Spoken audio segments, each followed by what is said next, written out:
Welcome to our channel pharma lecture. So guys, कैसे हो आप सब। इस वीडियो में कुछ इंपॉर्टेंट डिस्कशन देखेंगे जो कि लास्ट ईयर का जो मेरे पास फिजिकल फार्मास्यूटिक्स 1 है, इसका क्वेश्चन पेपर है जो कि इजीली अवेलेबल है EK2 के साइट पे और हमने टेलीग्राम पे भी प्रोवाइड करवा दिया है। तो गाइस, इन सब के आंसर्स जो है वो किस टाइप से लिखने हैं तो वो सब मैं आपको बताऊंगा गाइस। तो 1 बाय 1 तीनों टॉपिक्स के बारे में डिस्कस करेंगे। सबसे पहले तो 2 मार्क्स क्वेश्चन, फिर 10 मार्क्स, फिर 7 मार्क्स। तो 2 मार्क्स के टोटल 10 क्वेश्चन होते हैं जिनको ऑल अटेंड करना मस्ट इंपॉर्टेंट है। तो देख लेते हैं 1 बाय 1 जो भी क्वेश्चन है। तो पहला क्वेश्चन पूछा गया है डिस्ट्रीब्यूशन लॉ से, इसका लिमिटेशन। तो डिस्ट्रीब्यूशन लॉ आपको गैस इजीली मालूम है, ये बाइनरी सॉल्यूशन के लिए होता है जिसमें दो इमिसिबल लिक्विड्स होते हैं और दोनों इमिसिबल लिक्विड्स में जो भी हम सॉल्यूट यहाँ से डालेंगे सॉल्यूट्स को, तो वो दोनों सॉल्वेंट में इक्वली डिस्ट्रीब्यूट होना चाहिए। तो इसकी लिमिटेशंस हमें लिखनी है, तो वो मैं अभी आपको शो कर देता हूँ क्या लिखनी। तो यहाँ पे इजीली आप देख सकते हो डाइल्यूट सॉल्यूशन होना चाहिए, मतलब कि जो अंदर हम सॉल्यूट्स डालेंगे, जो हमारे पास सॉल्वेंट्स होंगे, दो सॉल्वेंट्स होंगे ना, तो दोनों सॉल्वेंट्स के अंदर जो भी हम सॉल्यूट डालेंगे वो कम अमाउंट में होगा, तो दोनों में इक्वली ठीक से चला जाएगा। बट अगर हम ज़्यादा अमाउंट में डाल देंगे तो दिक्कत हो सकता है, एक में ज़्यादा कम। तो ये इसकी लिमिटेशंस है। तो यहाँ पे और भी लिख सकते हो, कांस्टेंट टेम्परेचर आप लिख सकते हो यहाँ से। टेम्परेचर जो होना चाहिए वो कांस्टेंट होना चाहिए पूरे एक्सपेरिमेंट के दौरान, जब तक हम मतलब कि कंप्लीट हमारा एक्सपेरिमेंट ना हो जाए, सॉलिड का डिजॉल्व ना हो जाए सॉल्यूशन में। और टेम्परेचर उस टाइम पे हम प्रोवाइड करवाएंगे डिजॉल्व होने के लिए, तो वो पूरा एक कांस्टेंट में होना चाहिए। ये नहीं कि हम ज़्यादा कर देते हैं टेम्परेचर कभी कम ही कर दे, तो क्या होगा, एक सॉल्वेंट में ज़्यादा डिजॉल्व हो जाएगा हमारा सॉलिड और एक में अच्छे से नहीं हो पाएगा। सेम मॉलिकुलर स्टेट ये भी आप बता सकते हो, इक्विलिब्रियम कॉन्सेंट्रेशन तो ये भी आप बता सकते हो। गाइस, इतने पॉइंट्स हैं, आपको कोई भी यहाँ से 2 पॉइंट्स उठा लेने हैं और 2 पॉइंट्स को इजीली लिख लेना है। आगे क्वेश्चन की ओर बढ़ते हैं, बहुत सारे क्वेश्चन है इसलिए जल्दी देख। अब यहाँ पे नेक्स्ट क्वेश्चन पूछा गया है सॉल्वेशन एंड एसोसिएशन। तो यहाँ से गाइस मैंने इजीली आपको बता रखा है इन दोनों टॉपिक्स के बारे में। सॉल्वेशन क्या होता है, सॉल्वेशन का मतलब क्या हुआ, तो जो हमारा सॉल्यूट है, सॉल्यूट प्लस सॉल्वेंट दो होते हैं। तो जब ये सॉल्यूट को हम सॉल्वेंट में डालेंगे तो डिसॉल्व हो रहा होगा, जो टाइम होता है डिसॉल्विंग का, गाइस जो डिसॉल्विंग का टाइम होता है उस टाइम के अंदर ये सॉल्वेशन एक ऐसा प्रोसेस है जिसमें बॉन्ड फॉर्मेशन होता है। यानी सॉल्यूट के जो मॉलिक्यूल्स होंगे और जो सॉल्वेंट के मॉलिक्यूल्स होंगे आपस में वॉन डर वार फोर्स, हाइड्रोजन फोर्स, इन सब से क्या करेंगे, इंटरेक्ट करेंगे, अट्रैक्ट होंगे एक दूसरे से। तो वही मैं आपको शो कर देता हूँ।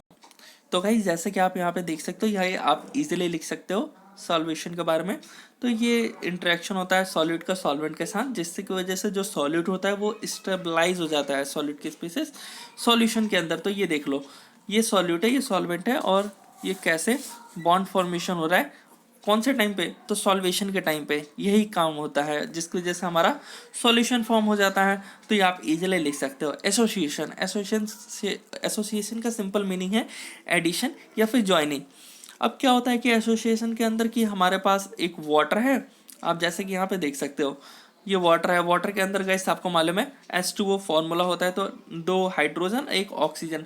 तो ये जो एसोसिएशन है ये वर्क कब करता है, जब सेम कंपोनेंट, मतलब कि एक कंपोनेंट है हमारे पास, इसके अंदर जो मॉलिक्यूल्स होंगे वो तो सेम होंगे। जैसा वाटर है, वाटर के अंदर तो वाटर के ही मॉलिक्यूल्स होंगे, हम कोई और एडिशनल यूज नहीं कर रहे, एक ही कंपोनेंट यूज कर रहे हैं। यानी कि हमारे पास एक वाटर हो या फिर एक अल्कोहल ही हो बस, तो इस टाइप के अंदर जो मॉलिक्यूल्स होंगे वो सेम होंगे गाइस। तो ये सेम मॉलिक्यूल्स के अंदर एक कंपोनेंट के अंदर वर्क करता है एसोसिएशन।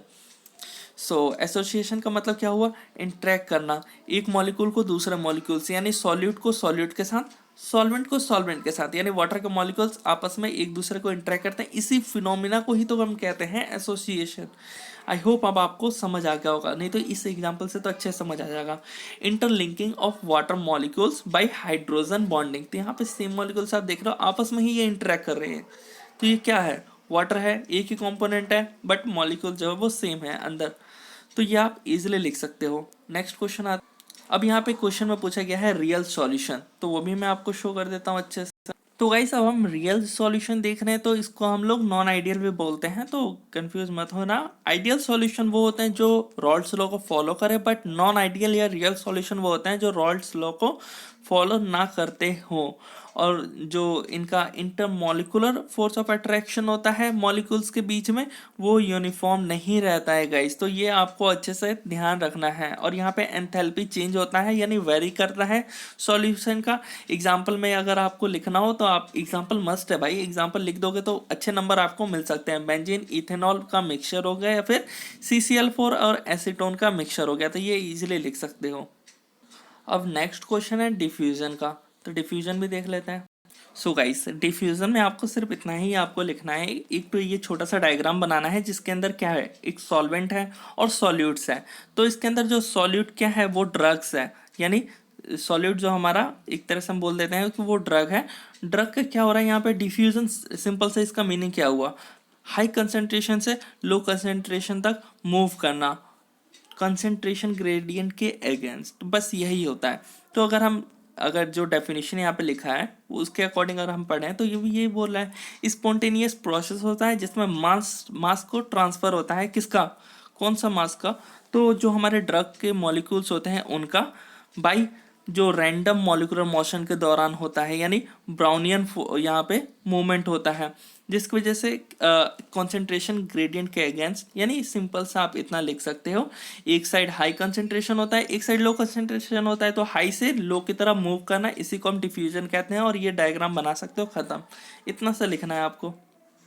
नेक्स्ट क्वेश्चन यहाँ पे पूछा गया है चिलेट कंपाउंड्स, वो भी हम देख लेते हैं चिलेट्स कंपाउंड क्या होते हैं। तो गाइस चिलेट्स के बारे में यहाँ पे लिखा हुआ है, आप इजीली ये चिलेट्स के बारे में लिख सकते हो। चिलेट्स क्या होते हैं, ये ग्रुप होते हैं मेटल आयन कॉम्प्लेक्सेस के, जिसमें जो लाइगेंड्स होता है उनका दो या दो से ज़्यादा साइड्स जो है वो रहता है कि सेंटर मैटर एटम, जो कि हमारा मेटल आयन है उससे सेंटर जो मेटल होगा एटम, उससे ये अटैच हो पाए, यानी दो या दो से ज़्यादा साइड, और उस पर लाइगेंड ही अटैच होगा ताकि कॉम्प्लेक्स फॉर्म होगा।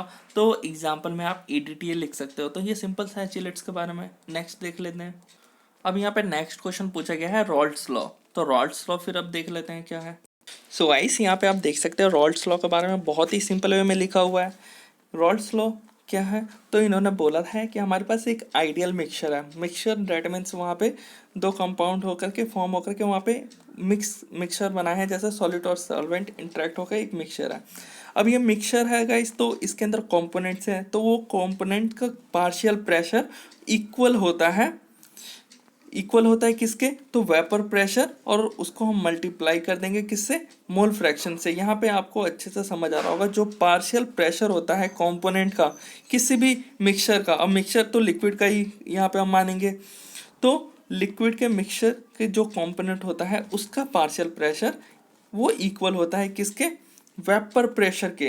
तो वेपर प्रेशर यहाँ पे गाइस मैंने P0A से यहाँ पे आपको डिनोट किया है, तो vapour pressure multiply by its mole fraction, जो कि उसी कंपोनेंट का मिक्सचर का होगा। सो यहाँ पे गाइस आपको कुछ नहीं करना, सिर्फ इतना सा ये शो कर देना है और आपको ये डेफिनेशन लिख देनी है, सिर्फ इतना ही करना है रॉल्ट्स लॉ का।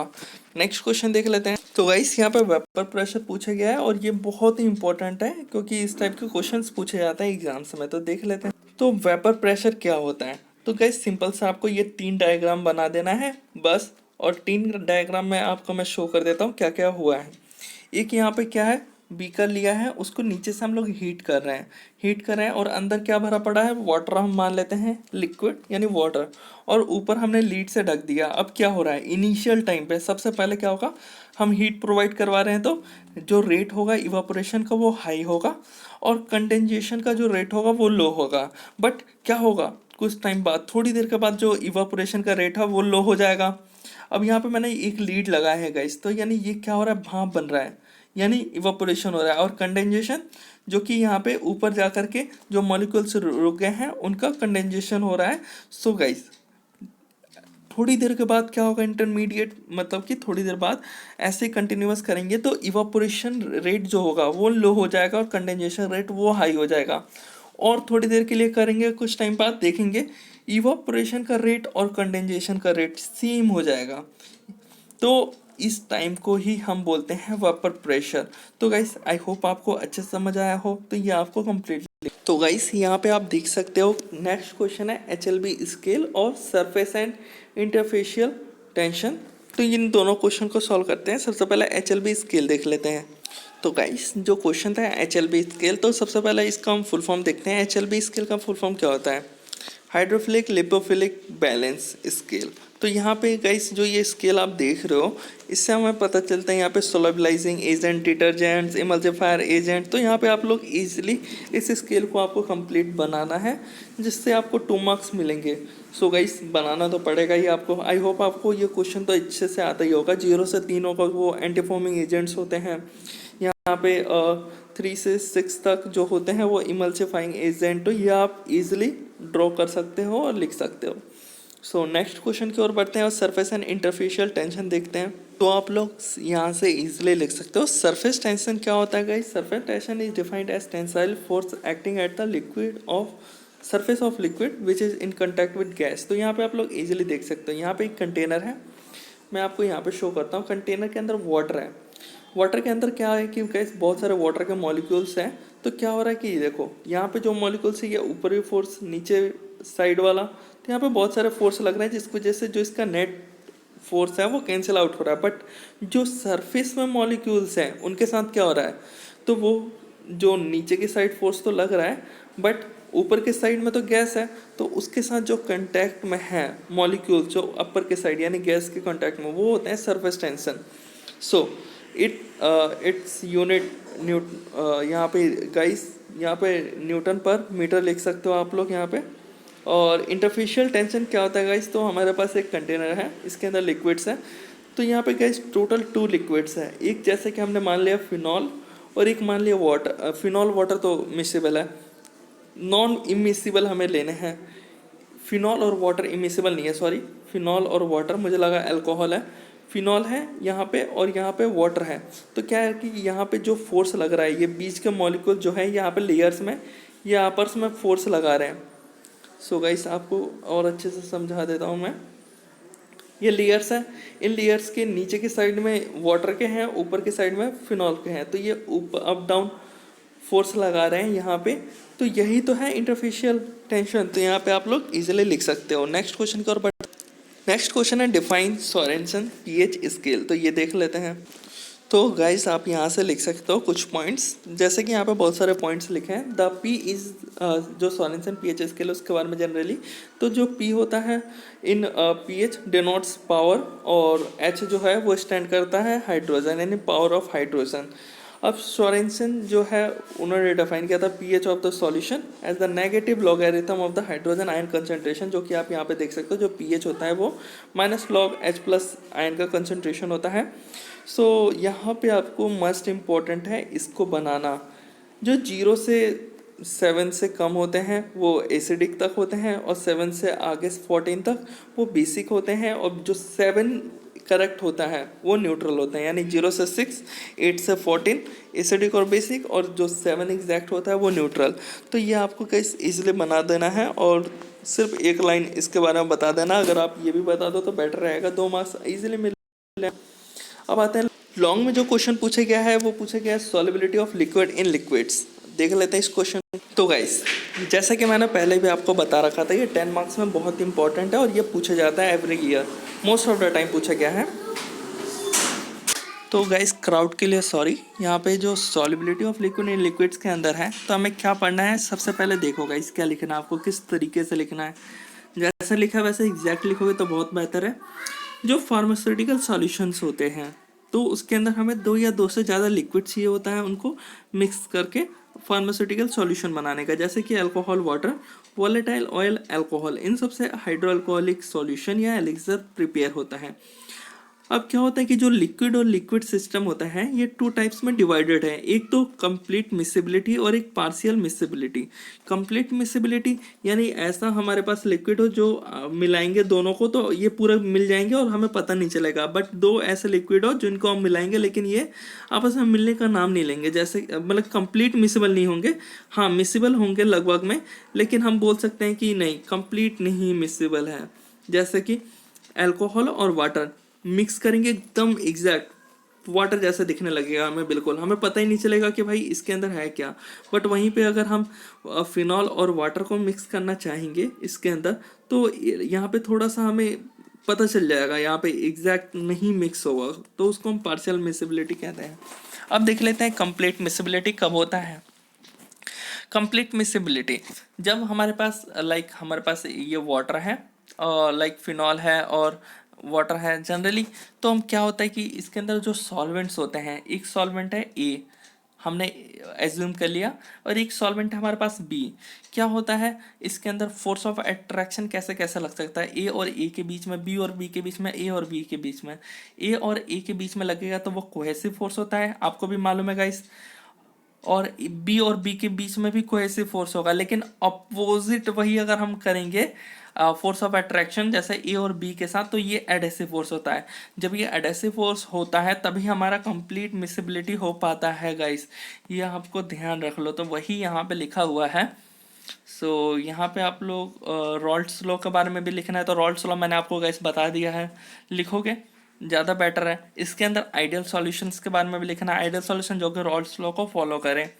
और यहाँ पे आप लोग इसके बारे में और भी बहुत कुछ पॉइंट्स बता सकते हो, जैसे कि जो कंपोनेंट्स होते हैं वो कंप्लीट मिसिबल होते हैं, वॉलेटाइल इन बिहेवियर, और इनका जीरो एंथैल्पिक चेंज होता है जो सॉल्यूशन होता है उसका, मिक्सचर का। और यहाँ पे ethyl bromide and ethyl iodide या मिक्सचर ऑफ एनहेक्सेन एनहेप्टेन बता सकते हो।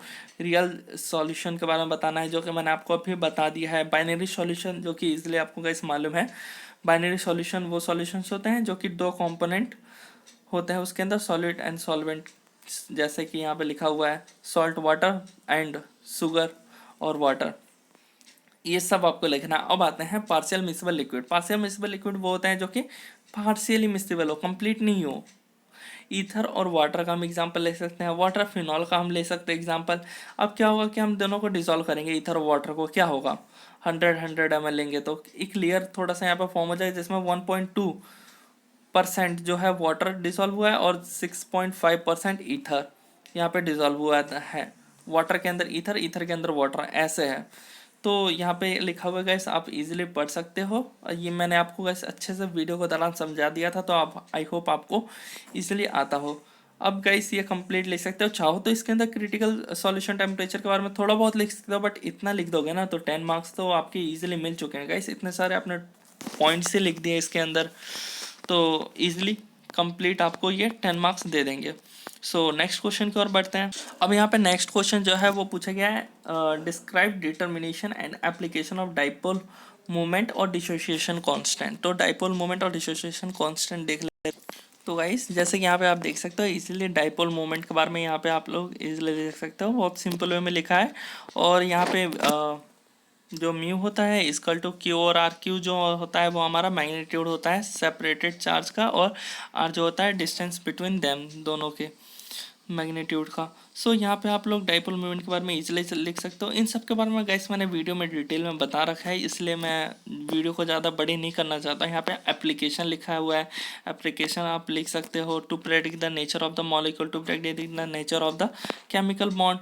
तो ये आप बहुत ही सिंपल वे में लिख सकते हो। डिसोसिएशन कांस्टेंट, जैसे कि वाटर को हम डिसोसिएट करेंगे तो H+ और OH- में ये होगा। फिर अप्लाई कर देंगे लॉ ऑफ मास एक्शन को, जिसकी वजह से हमें यहाँ पे डिसोसिएशन कांस्टेंट देखने को मिल जाएगा, जो कि हम डिनोट करते हैं Ka से। तो यही हमें यहाँ पे शो है, और इसका एप्लीकेशन भी गाइस यहाँ पे लिखा हुआ है, जो कि आप यहाँ से देख के इजीली लिख सकते हो। सो नेक्स्ट क्वेश्चन की ओर बढ़ते हैं और भी देख। यहाँ पर पूछा गया डिस्क्राइब क्लासिफिकेशन ऑफ कॉम्प्लेक्सेशन, तो इसका भी देख लेते हैं आंसर। सो गाइस यहाँ पे आप देख लो क्लासिफिकेशन ऑफ कॉम्प्लेक्सेशन। इसके अंदर गाइस मैंने आपको ये डिटेल में इसका भी वीडियो मैंने प्रोवाइड करवा रखा है, तो आप जाके प्लेलिस्ट में देख सकते हो इन सभी वीडियोस को। तो यहाँ पे क्या क्या लिखना है, सबसे पहले तो कोऑर्डिनेट और मेटल कॉम्प्लेक्सेस के बारे में, फिर ऑर्गेनिक मॉलिक्यूल कॉम्प्लेक्सेस, और इसके अंदर जो आते हैं इनऑर्गेनिक चिलेट्स, ओलेफिन, एरोमेटिक, इन सब के बारे में ज़्यादा डिटेल में नहीं, थोड़ा थोड़ा सा लिखना है आपको। कंपलसरी है गाइस लिखना, नहीं तो अदरवाइज आपके कंप्लीट मार्क्स नहीं मिलेंगे। क्विन हाइड्रोन टाइप, कैफीन कॉम्प्लेक्स, अगर 4 नहीं हो पाते हैं तो 3 तो आप गाइस लिख ही सकते हो ना, तो कोशिश करो कि यहाँ से 3 से 4 लिखो। आप यहाँ पे देख सकते हो गाइस कोऑर्डिनेट मेटल कॉम्प्लेक्सेस के बारे में यहाँ पे मैंने लिखवाया है अच्छे से आपको। और अगर आपको यहाँ पे समझ ना आ रहा हो, कोई भी डाउट हो, तो आप हमारे एक बार वीडियो को प्लेलिस्ट में जाके देख सकते हो। फिजिकल फार्मास्यूटिक्स का यूनिट 1 से लेकर के यूनिट 5 तक वीडियो प्रोवाइडेड है हमारे प्लेलिस्ट में, 1 से 5 तक। सो यहाँ पे चिलेट्स के बारे में, ओलेफिन, एरोमेटिक कॉम्प्लेक्सेस, फिर यहाँ पे सेकंड क्लासिफिकेशन आ जाता है ऑर्गेनिक मॉलिक्यूल कॉम्प्लेक्स, इन सब के बारे में। तो गाइस एक टॉपिक में बताने लग गया ना दोबारा, फिर ज़्यादा टाइम लग सकता है, इसलिए गाइस यहाँ पे आप लोग इजीली इन सब को आप लिख सकते हो। तो यहाँ पे मैं एक बार शो कर देता हूँ आपको सेकंड कॉम्प्लेक्सेस। यहाँ पे टाइप्स आता है quinhydrone type, caffeine complex, picric complex, polymer complex, inclusion complex. अब ये थर्ड आ गया इंक्लूजन कॉम्प्लेक्स, इसके अंदर आता है चैनल टाइप और लेयर टाइप। तो ये आप लिख सकते हो इसके अंदर। और क्लैथरेट्स, मोनो मॉलिकुलर कॉम्प्लेक्सेस, तो मैक्रोमोलिकुलर कॉम्प्लेक्सेस, बस इतना ही है। तो ये आप कंप्लीट लिख सकते हो गाइस, जिससे आपका कंप्लीट यहाँ पे 10 मार्क्स यहाँ पे मिल जाएगा, और ये इंपॉर्टेंट टॉपिक भी है। अब यहाँ पे पूछा गया है describe pharmaceutical and biological buffer, तो ये भी देख लेते हैं क्वेश्चन का आंसर। तो गाइस यहाँ से आप लिखना स्टार्ट कर सकते हो, चाहो तो आप सबसे पहले बफर के बारे में लिख सकते हो, और उसके बाद यहाँ पे buffer in pharmaceutical and biological system. तो यहाँ पे आप लोग देख सकते हो बायोलॉजिकल बफर सिस्टम में ब्लड, लैक्रिमल, यूरिन, इन सब के बारे में लिख सकते हो। और फार्मास्यूटिकल बफर में तो ये आप गाइस ये सारे पॉइंट्स आप अच्छे से लिख सकते हो। बफर आइसोटोनिक सॉल्यूशन है नेक्स्ट टॉपिक। तो गाइस अगर आपने हमारी वीडियो नहीं तो अगेन मैं आपको बोलूँगा जाके आप देख सकते हो, वहाँ पे इजीली इन सब के बारे में डिफाइन करा गया है। तो ये सब 7 मार्क्स में आपको आएगा क्वेश्चन में, तो आप इजीली पुट अप कर सकते हो इन क्वेश्चन का। अब नेक्स्ट क्वेश्चन बफर से ही है, तो डिफाइन बफर आइसोटोनिक सॉल्यूशन और defined method of adjustment tonicity. तो इसको भी देख लेते हैं, डिफाइन बफर आइसोटोनिक। तो यहाँ से आप लोग बफर आइसोटोनिक सॉल्यूशन देख सकते हो guys. The isotonic solution do not cause swelling और contraction of the tissue, swelling और कॉन्ट्रैक्शन कॉज नहीं करते हैं टिश्यू के साथ, and do not produce discomfort. जब हम इनको इंजेक्ट करेंगे अपने आइस में, नसल ट्रैक्ट या ब्लड में, तो कोई भी हमें हानिकारक नहीं पहुंचाते ये सब। तो इन सब के बारे में कैसे आप लोग इजीली लिख लोगे, ये सब तो नोट्स में भी अवेलेबल है, but most of the student ने कहा कि नहीं या इसके ऊपर वीडियो चाहिए, तो गाइस यहाँ पे आप लोग इजीली लिख सकते हो। और ये रहा मेजरमेंट ऑफ टोनिसिटी। तो यहाँ पे देख लो हिमोलाइटिक मेथड लिखना ही लिखना है आपको, क्वालिटेटिव मेथड भी लिखना है गाइस, और मेथड ऑफ एडजस्टमेंट टोनिसिटी। तो यहाँ से कोई भी आपको पूछे जाएगा टोनिसिटी के बारे में, तो यहाँ पे आप लोग मेथड्स पूछेगा तो यहाँ पे आप लोग मेथड्स लिख सकते हो। तो ये तो सबसे ज़्यादा इंपॉर्टेंट ये methods most of the time आया हुआ है ये क्वेश्चंस, तो ये क्वेश्चन रिपीट होता रहता है, और वो भी सेम क्वेश्चन, सिर्फ इतना ही आ जाता है मेथड्स ऑफ एडजस्टिंग टोनिसिटी। तो आपको ये पूरा cryoscopic method, NaCl equivalent method, और स्पैरोस मेथड और वाइट विंसेंट मेथड, ये कंप्लीट आपको लिखना ही लिखना है गाइस।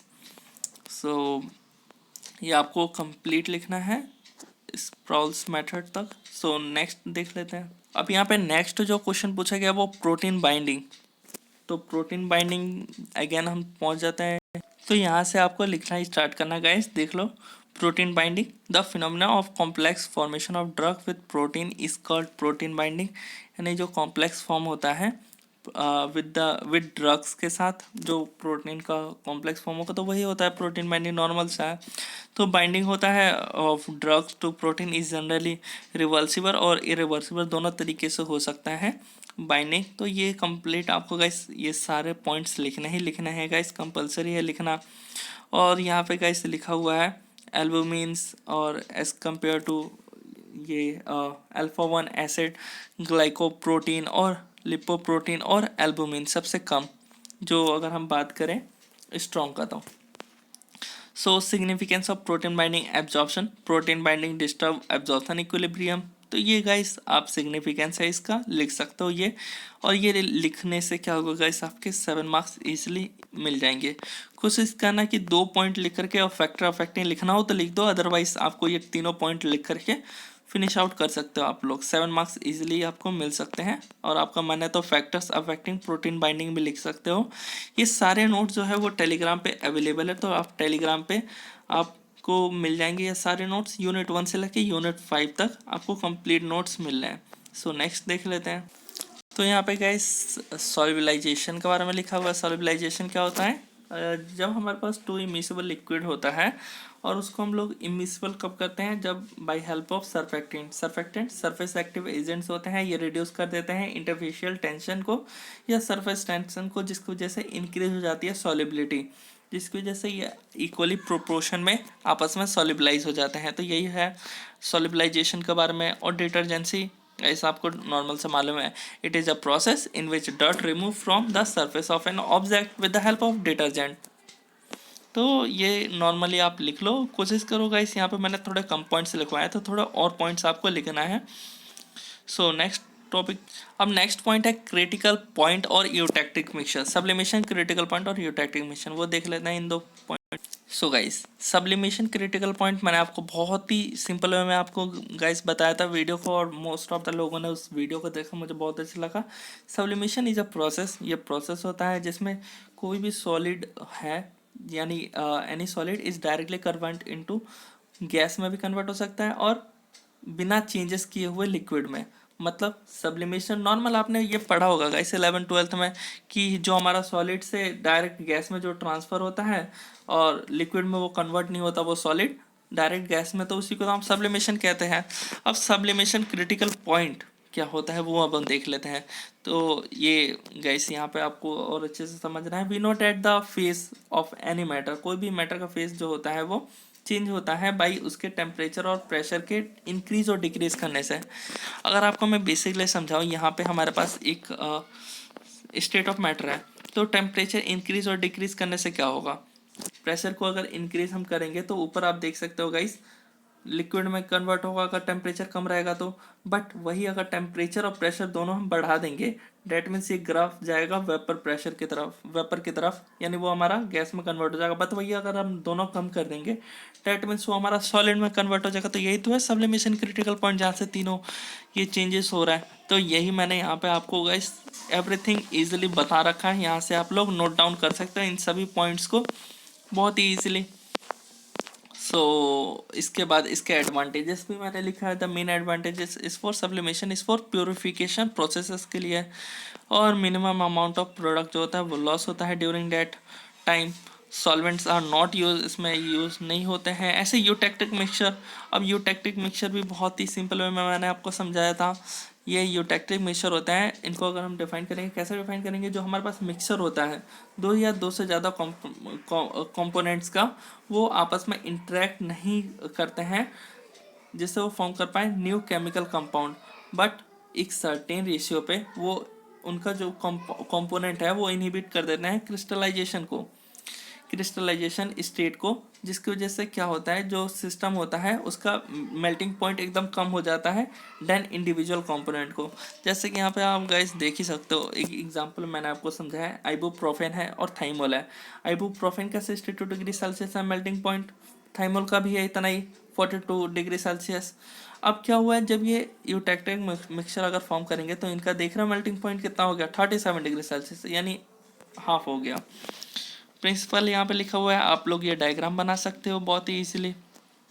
और यहाँ पे फैक्टर्स गवर्निंग यूटेक्टिक मिक्सचर भी लिखा हुआ है, ये भी आप लिख सकते हो, और यूजेस भी लिखा है। तो ज़्यादा ही हो गया, बट आप थोड़ा कम भी कर सकते हो। 7 मार्क्स अकॉर्डिंग वो गाइस लिखना सीखो। 7 मार्क्स के लिए कोशिश करना है कि आपको 2 पेजेस से थोड़ा सा ज़्यादा लिखें, तो आपको 7 मार्क्स इजीली मिलेगा। 5 मार्क्स का अगर आप कहते हैं तो 1.5 पेज आप लिखो। 10 मार्क्स के लिए कंपलसरी है 3 पेज तो लिखना ही लिखना है, उससे कम तो सोचना ही नहीं है लिखने का 10 मार्क्स के लिए। अब क्रिटिकल सॉल्यूशन, क्रिटिकल सॉल्यूशन यानी CST के बारे में पूछा गया है एप्लीकेशन के साथ, तो CST आप गाइस लिख, तो यहाँ से आप लोग क्रिटिकल सॉल्यूशन टेम्परेचर के बारे में लिख सकते हो। जो क्रिटिकल सॉल्यूशन टेम्परेचर होता है गैस, आपको मालूम है जो पार्शियल मिसिबल लिक्विड जो हमने पढ़ा था, उसी को कंप्लीट मिसिबल करने के लिए हम लोग CST का यूज़ करते हैं। और ये कॉन्सोल्यूट टेम्परेचर इसका सेकेंड नेम है, जैसा फिनॉल और वाटर सिस्टम। जब हम इक्वल मतलब कि इन दोनों को शेक करेंगे बट ये शेक नहीं होंगे, जिसकी वजह से हम लोग CST का यूज़ करते हैं। एक at a fix temperature the composition of E solution is mixed at both the solution. उसके बाद हम टेम्परेचर को प्रोवाइड करवाएंगे और उसके बाद देखेंगे कंप्लीट मिसिबल हो रहा है, और पोर्शन में जो वो टेम्परेचर पे होगा वही तो जो पॉइंट पे हो रहा है वही CST होता है। ये मैंने आपको बहुत ही सिंपल वे में आपको गैस बताया था, बट अभी मैंने शॉर्टकट में ऐसे बता दिया कि आप लोग ये सब लिख लोगे। सो UCST यानी अपर critical solution temperature, lower critical solution temperature, ये सब आपको कैसे लिखना है इसके अंदर। तो आप लोग बहुत ही सिंपल वे में इन सबको आप लिख सकते हो with the help of these notes. So next topic और अब यहाँ पे नेक्स्ट में पूछा गया right short note on liquid crystal and गैसीय स्टेट। तो इस दो टॉपिक को, तो यहाँ पे गाइस लिक्विड क्रिस्टल के बारे में कुछ पॉइंट्स मैंने यहाँ पे लिखवाया है, तो ये आप अच्छे से आपको लिखना है। They are matter in state that has properties between a solid and liquid. Solid and liquid के बीच का जो प्रॉपर्टीज होती है वो लिक्विड क्रिस्टल्स की होती है। जैसे कि एक एग्जांपल में कोलेस्टेरॉल बेंजोएट, जिसका गाइस अगर हम बात करें सो 145 डिग्री से 178 डिग्री सेल्सियस तक इसका लाइक मेल्टिंग पॉइंट होता है। मतलब कि जो हमारा सॉलिड होता है और लिक्विड होता है, यानी सॉलिड और लिक्विड के बीच का जो हम प्रॉपर्टीज यानी मेल्टिंग पॉइंट की अगर हम बात करें तो इतना रहता है। यानी डेट मीन्स हम बोल सकते हैं सेमी सॉलिड से थोड़ा कम ही और उससे ज़्यादा भी, तो इसका चेंज होता है। तो हम इसका एग्जांपल बेटर से लिख सकते हैं। Glassy state super cooled liquid होता है। आपको गाइस ग्लासी स्टेट 11th-12th में भी आपने पढ़ा होगा। जब हम लिक्विड को कूल करते हैं वो सॉलिड में होता है और उसको बहुत ज़्यादा ऐसे कूल करते रहते हैं कंटिन्यूअसली, तो सुपर कूल्ड लिक्विड हो जाता है, जिसको हम लोग ग्लासी स्टेट ही बोलते हैं। तो गाइस इस वीडियो में इतना ही, मिलता है नेक्स्ट वीडियो में। जब तक के लिए थैंक यू सो मच।